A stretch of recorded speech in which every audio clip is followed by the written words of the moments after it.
امروز من دارم میرزا قاسمی درست میکنم و اینکه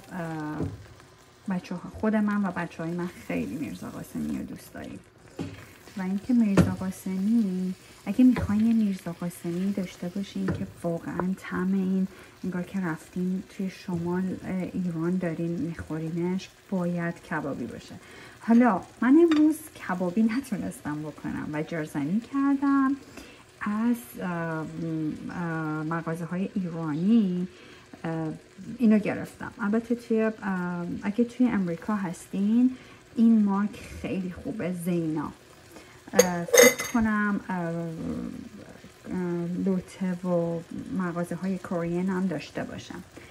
و اینکه من گوجه رو گذاشتم وقتی که چاپش کردم گذاشتم آبش کشیده شد. وقتی آبش کشیده شد بادمجون رو اضافه کردم بهش و بدون اینکه بهش روغن اضافه کنم گذاشتم که آب بادمجونم کشیده بشه. من هر چند دقیقه یه بار، یعنی چند ثانیه یه بار اینو هم میزنم به خاطر اینکه اون بخار آبش در بیاد و اینکه زودتر آبش کشیده بشه.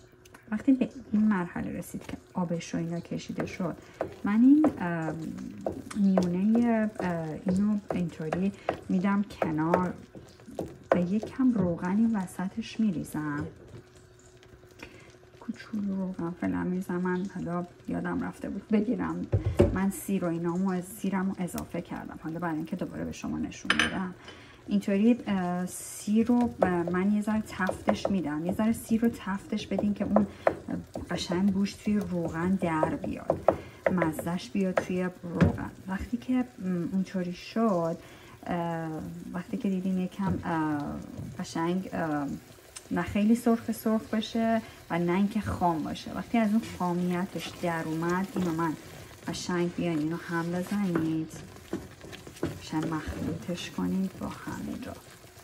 و وقتی که مخلوط شد باز یه ذره من صبر میکنم که یکم دیگه دو اگه این بادمجون آبش مونده بخار بشه، بعد بهش چی کار میکنیم؟ میان تخم مرغش رو اضافه میکنیم. وقتی که